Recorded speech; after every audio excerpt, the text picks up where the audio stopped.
Audio Jungle।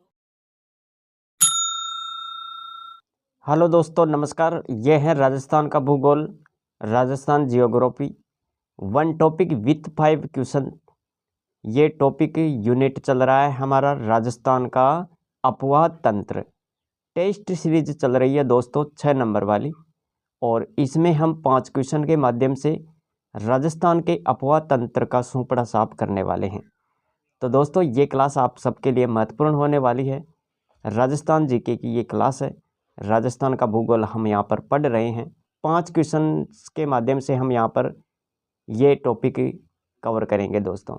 Channel पर अगर आप पहली बार देख रहे हो तो चैनल को ज़रूर सब्सक्राइब कर लो, क्योंकि मैं इसी तरह का कंटेंट आप सबके लिए लेकर आता रहता हूँ। आज की क्लास को शुरू करते हैं बिना देरी किए हुए। 5 क्वेश्चन आज के इस प्रकार है, जो यहाँ पर देखो। राजस्थान के अपवाह तंत्र को भागों में बांटा गया। कितने भागों में बांटा गया, इसके बारे में हम यहाँ पर देखने वाले हैं।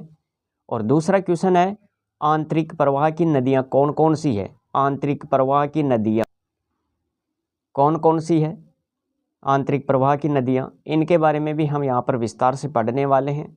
और तीसरा क्वेश्चन है, अरब सागर अपवाह तंत्र की नदियाँ कौन कौन सी है। अरब सागर अपवाह तंत्र की भी हम यहाँ पर नदियों की चर्चा करेंगे दोस्तों। और इसके बाद में चौथा क्वेश्चन है, चंबल नदी की सहायक नदियाँ। चंबल नदी की कौन कौन सी सहायक नदियाँ हैं, इसके बारे में भी हम यहाँ पर पढ़ने वाले हैं। और पांचवा क्वेश्चन है, राजस्थान के प्रमुख जलप्रपात कौन कौन से हैं। तो दोस्तों, इन पांचों क्वेश्चन को हम विस्तार से पढ़ेंगे। और वीडियो को लाइक नहीं किया है तो लाइक कर दीजिए, इससे हमारा मोटिवेशन बढ़ता है। दोस्तों, पहला क्वेश्चन है, राजस्थान के अपवाह तंत्र को भागों में बांटा गया है। कितने भागों में बांटा गया है, तो यहाँ पर देखिए, राजस्थान के अपवाह तंत्र को 3 भागों में विभाजित किया गया है। 3 भागों में बांटा गया है। अरब सागर अपवाह तंत्र, ये पहला अपवाह तंत्र है, अरब सागर अपवाह तंत्र। और इसके विस्तार की बात करें तो दोस्तों 17% इसका विस्तार क्षेत्र है। इसके बाद में यहाँ पर देखेंगे हम इस अपवाह तंत्र में कौन कौन सी नदियाँ आती है। तो यहाँ पर देखिए, लूणी, साबरमती, माही, पश्चिमी बनास, ये सब नदियाँ इसके अंतर्गत आती है। फिर दूसरा भाग है हमारा यहाँ पर अपवाह तंत्र, कौन सा है, तो देखो यहाँ पर आंतरिक प्रवाह तंत्र, इसे अंतः प्रवाह अपवाह तंत्र भी बोलते हैं। और इसके विस्तार की बात करें तो इसका क्षेत्र विस्तार है दोस्तों 60%। नदियों की बात करें तो घग्गर और कांतली नदी आ जाएगी, कांकनई, इसे कोंकनई भी बोलते हैं, मेथा, मेंथा भी बोलते हैं इसे, और मेढा, ये भी आपको याद रखना है, खारी, रूपनगढ़, ये सब नदियां इसके अंतर्गत आती है, आंतरिक प्रवाह तंत्र के अंतर्गत। तीसरा जो है, ये है बंगाल की खाड़ी वाला अपवाह तंत्र। और इसके क्षेत्र विस्तार की बात करें तो दोस्तों याद रखें 23% इसका क्षेत्र विस्तार है ये। और नदियों की बात करें तो यहाँ पर देखो नदियाँ, चंबल, बनास, गंभीरी, पार्वती। अगर आपको ये क्लास जरा सी भी हेल्पफुल लगती है तो आप इस क्लास को लाइक करें, वीडियो को लाइक करें। यहाँ पर देखो दूसरा क्वेश्चन क्या कह रहा है, ये दूसरा क्वेश्चन है, आंतरिक प्रवाह की नदियाँ कौन कौन सी है।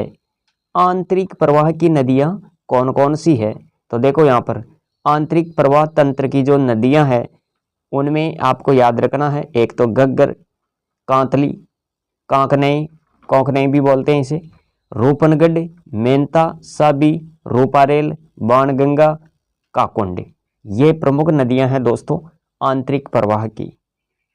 इसके बाद में इन नदियों के बारे में हम विस्तार से पढ़ेंगे।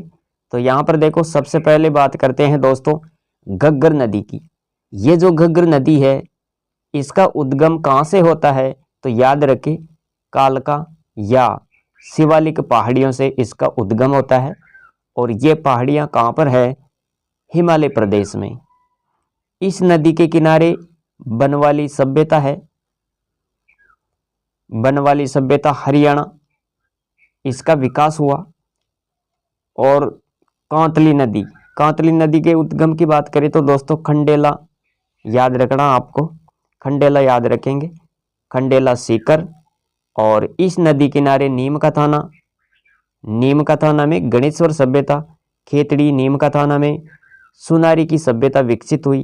तो इसके बारे में ये जानकारी आपको यहाँ पर देखनी है। प्रत्येक नदी के बारे में हम विस्तार से पढ़ रहे हैं यहाँ पर, तो ये क्लास आपके लिए इम्पोर्टेंट है, महत्वपूर्ण है। तीसरी नदी देखो यहाँ पर, तीसरी नदी कौन सी है? कांकनी, कांकनी भी बोलते हैं इसे और मसूरदी नदी भी बोलते हैं। इसका उद्गम कहाँ से होता है? याद रखिए, इसका उद्गम कोठारी गांव जैसलमेर से होता है दोस्तों। और ये अंतः प्रवाह की सबसे छोटी नदी है। इसकी कुल लंबाई की बात करें तो दोस्तों याद रखें 17 किलोमीटर, 17 किलोमीटर इसकी लंबाई है। और नेक्स्ट नदी है रोपनगढ़ नदी, रोपनगढ़ नदी। और इसका उद्गम कहाँ से होता है? किशनगढ़ की पहाड़ियों से, किशनगढ़ की पहाड़ियाँ जो कि ये अजमेर क्षेत्र में आती है और ये सांबर में विलीन होती है।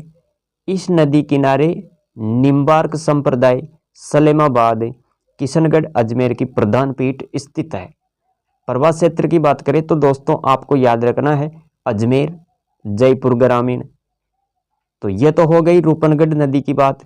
अब नेक्स्ट नदी के बारे में यहाँ पर देखते हैं, मेंथा, मेंढा, मंडा नदी।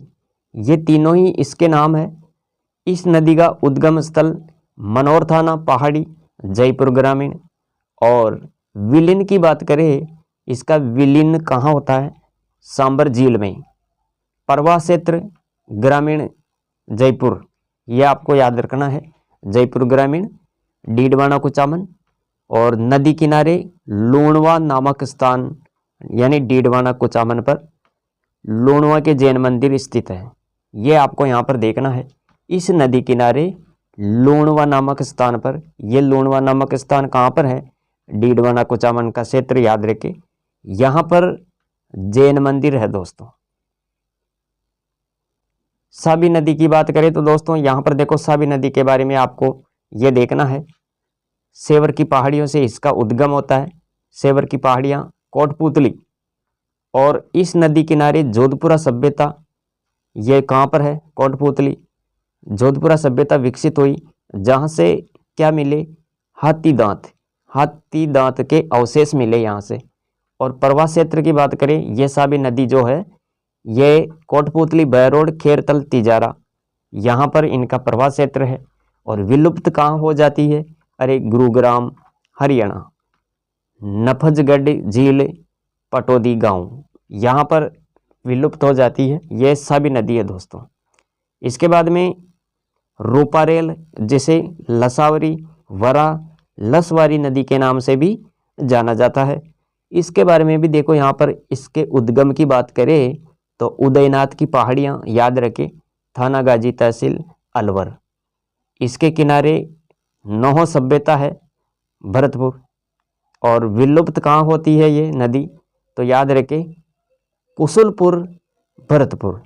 यह नदी अलवर, डीग, भरतपुर में बहती है। तो ये थी रूपारेल नदी। और नेक्स्ट नदी देखो बाणगंगा, बाणगंगा नदी। और इसका उद्गम स्थल है बैराट की पहाड़ियाँ, कोटपुतली, बहरोड। इस नदी किनारे 2 बांध निर्मित है। कौन कौन से हैं? इस नदी पर 2 बांध बनाए गए। पहला बांध जमवारामगढ़ बांध, ये जयपुर ग्रामीण में आता है। और दूसरा है अजान बांध, ये भरतपुर में निर्मित है दोस्तों। इस नदी द्वारा घना पक्षी उद्यान भरतपुर को पानी की आपूर्ति की जाती है। तो ये भी जानकारी आपको यहाँ पर याद रखनी है। इसके बाद में देखो, यहाँ पर वर्तमान में यमुना नदी के पूर्व की ओर खिसक जाने के कारण बाणगंगा भरतपुर की सीमा में ही समाप्त हो जाती है, जिसके कारण इसे रुंडित नदी कहा जाता है। कौन सी नदी बोलते हैं इसे? रुंडित नदी। ये आपको यहाँ पर देखना है। और अब यह आंतरिक प्रवाह की नदियों में शामिल की गई है। तो यह भी जानकारी आपको यहाँ पर देखनी है। इसके बाद में दोस्तों आगे कौन सी नदी आ गई? ये काकुंड नदी। काकुंड नदी कहाँ पर है? भरतपुर। और यह नदी बंद बारेटा बांध भरतपुर का निर्माण करती है। तो ये आपको यहाँ पर देखना है। इसके बाद में तीसरे क्वेश्चन की बात करते हैं। तीसरा क्वेश्चन क्या है, हमने यहाँ पर नदियों के बारे में विस्तार से पढ़ा। अब यहाँ पर देखो तीसरा क्वेश्चन, अरब सागर अपवाह तंत्र की नदियाँ कौन कौन सी है। अरब सागर अपवाह तंत्र की नदियों के बारे में इस क्वेश्चन में जानेंगे। तो यहाँ पर देखिए, अरब सागर अपवाह तंत्र की प्रमुख 3 नदियों में लूणी, माही, साबरमती, इन 3 नदियों का नाम आपको सुनने को मिलेगा। प्रत्येक नदी के बारे में हम यहाँ पर पढ़ने वाले हैं। सबसे पहले लूणी नदी की बात करते हैं। इसका उद्गम नाग पहाड़ अजमेर से होता है। इसे मारवाड़ की गंगा भी बोलते हैं। लूणी नदी को क्या बोलते हैं, मारवाड़ की गंगा। राजस्थान में इसकी कुल लंबाई कितनी है, 330 किलोमीटर। प्रवाह क्षेत्र की बात करें तो ये किन किन जिलों में बहती है, अजमेर, नागौर, ब्यावर, जोधपुर ग्रामीण, बालोतरा, बाड़मेर, सांचौर, यहाँ पर इनका भाव क्षेत्र है। और उपनाम की बात करें दोस्तों, लूणी नदी के उपनाम क्या क्या है, तो यहाँ पर देखो, साकी, सागरमती, ये नाम आपको याद रखना है। इसका उपनाम है ये साकी, सागरमती। उद्गम स्थल से गोविंदगढ़ तक ये नाम आपको याद रखना है। रेहड़, नाहड़ा, नेहड़, बाहो क्षेत्र सांचौर में रेहड़, नाहड़ा और नेहड़ बोलते हैं। इसके बाद में यहाँ पर देखो, अंतसलीला, अंतसलीला भी इस नदी को कहते हैं। कालिदास द्वारा ये नाम दिया गया। खारी और मीठी नदी, बालोतराबाद, ये इसका पानी खारा हो जाता है, इसलिए इसे खारी नदी बोलते हैं। अब इनकी सहायक नदियों की बात करते हैं दोस्तों। सहायक नदियां कौन कौन सी है। लूणी नदी की प्रमुख सहायक नदियां देखो यहाँ पर, एक तो है जोजड़ी, इसका उद्गम स्थल पोडलू गांव, नागौर, बांडी, हेमावास पाली से उद्गम होता है इसका, बांडी नदी का। लीलड़ी नदी, इसका उद्गम पाली, याद रखें। मीठड़ी, उद्गम है इनका अरावली पहाड़ी से। सूकड़ी, इसका है देसूरी, पाली। और जवाई, जवाई के बारे में आपको याद रखना है, गोरैया की पहाड़ी, बाली, पाली। और यहाँ पर आपको एक विशेष जानकारी नोट करनी है। ये जो जवाई नदी है, इस नदी किनारे जवाई बांध सुमेरपुर तहसील पाली में स्थित है, जिसे मारवाड़ का अमृत सरोवर भी बोलते हैं। इस बांध को क्या कहते हैं, मारवाड़ का अमृत सरोवर। ये जवाई बांध जवाई नदी के किनारे बनाया गया है। और जगह याद रखें, सुमेरपुर तहसील पाली। ये पश्चिमी राजस्थान का सबसे लंबा बांध है, खारी नदी। अब खारी नदी देखो यहाँ पर, खारी नदी के बारे में आपको याद रखना है। शेर गांव की पहाड़ी, सिरोही से इसका उद्गम होता है। शेर गांव की पहाड़ी, सिरोही से इसका उद्गम होता है। सागी नदी, जसवंतपुरा पहाड़ी, जालोर से उद्गम। मित्री नदी, जालोर की पहाड़ियों से उद्गम होता है और लूणी में मिल जाती है। तो दोस्तों, ये थी लूणी नदी की सहायक नदियाँ। इस क्वेश्चन में हमने क्या देखा, लूणी नदी के बारे में विस्तार से पढ़ा और इनकी प्रमुख सहायक नदियों की भी यहाँ पर हमने चर्चा कर ली है। इसके बाद में हम यहाँ पर देखने वाले हैं दूसरी नदी है माही नदी। माही नदी के बारे में हम यहाँ पर पढ़ रहे हैं। उद्गम स्थल की बात करें तो मेहंद झील, विंध्याचल की पहाड़ियाँ आपको याद रखनी है। जिला है धार, मध्य प्रदेश स्टेट। राजस्थान में प्रवेश करती है ये खांदू गांव, बांसवाड़ा में। और माही नदी के उपनाम देखो, कांठल की गंगा, दक्षिणी राजस्थान की गंगा और आदिवासियों की गंगा भी इसे कहते हैं। माही नदी के उपनाम आपको याद रखना है, कांठल की गंगा, दक्षिणी राजस्थान की गंगा, आदिवासियों की गंगा। यहाँ पर आपको एक चीज और नोट करनी है दोस्तों, छप्पन का मैदान। छप्पन का मैदान ये प्रतापगढ़ बांसवाड़ा में यह छप्पन का मैदान का निर्माण करती है। कौन सी नदी, माही नदी छप्पन का मैदान का निर्माण करती है प्रतापगढ़ बांसवाड़ा में। तो ये जानकारी भी आपको यहाँ पर याद रखनी है। त्रिवेणी संगम भी है यहाँ पर। इस नदी द्वारा नवाटापुरा गांव, बेणेश्वर, डूंगरपुर में त्रिवेणी संगम का निर्माण होता है और जहां तीन नदियों का मिलान होता है उसे त्रिवेणी संगम कहते हैं। सोम, माही, जाखम ये त्रिवेणी संगम है। तो ये भी आपको यहाँ पर याद रखना है। अब दोस्तों माही नदी की जो सहायक नदियां हैं इनकी हम यहाँ पर चर्चा करने वाले हैं। सहायक नदियां कौन कौन सी है? तो देखो सबसे पहले नदी का नाम आपको यहाँ पर दिखाई दे रहा है एराव। एराव नदी जो है ये प्रतापगढ़ बांसवाड़ा में है और यह प्रतापगढ़ से निकलकर सोमालिया बांसवाड़ा में माही नदी में विलीन हो जाती है। दूसरी नदी है जाखम नदी और इसका उद्गम कहाँ से होता है इसका? अरे भंवर माता की पहाड़ियाँ, छोटी सादड़ी, प्रतापगढ़ याद रखे। बाहु क्षेत्र की बात करें तो प्रतापगढ़, सलूम्बर, डूंगरपुर याद रखना है। और जाखम बांध, इस नदी किनारे राजस्थान का सबसे ऊंचा बांध जाखम बांध निर्मित है जिसकी ऊंचाई 81 मीटर है।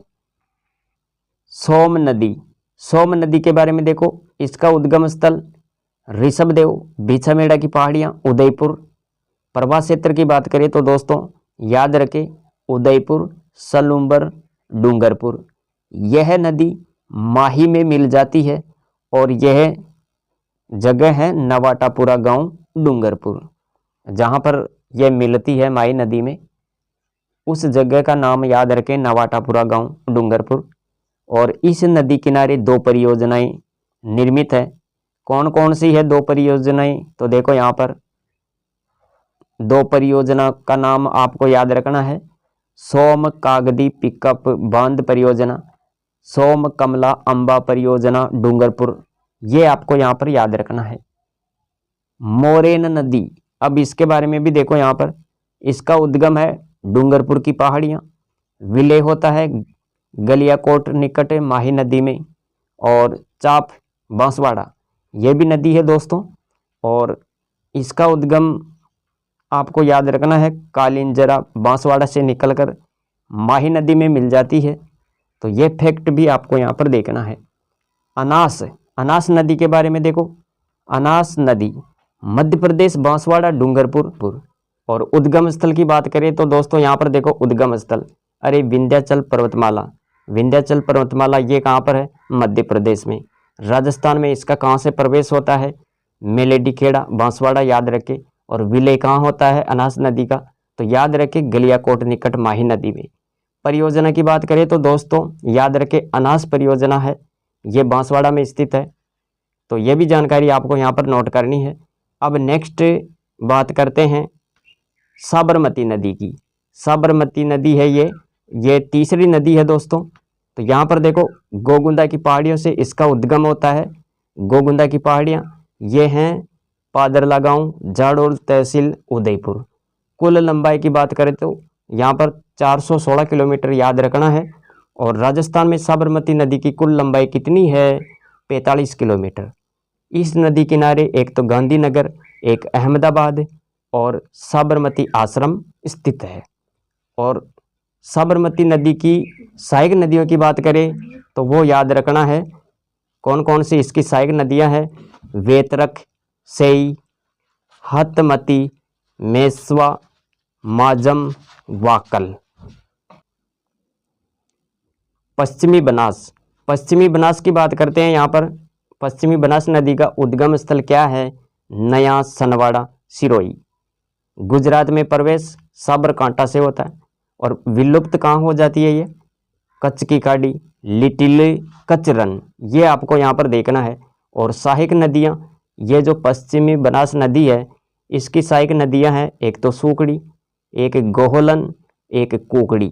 ये आपको यहाँ पर देखना है दोस्तों। अब ये चौथा क्वेश्चन है चंबल की सहायक नदियाँ कौन कौन सी है, इसके बारे में आपको यहाँ पर बताना है। चंबल की सहायक नदियाँ कौन कौन सी है? सबसे पहले हम सहायक नदियों के बारे में जानेंगे, फिर लास्ट में हम चंबल के बारे में भी पढ़ेंगे विस्तार से। तो देखो यहाँ पर चंबल की सहायक नदियाँ एक तो है छोटी काली सिंध, आहू नदी, परवन नदी, निमाज नदी, जिसे नेवज भी बोलते हैं, नेवज।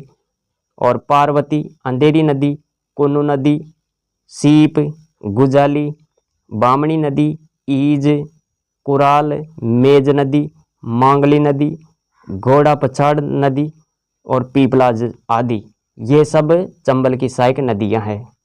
ये तो सहायक नदियों की बात हो गई, चंबल नदी की सहायक नदियां हमने यहाँ पर देखी।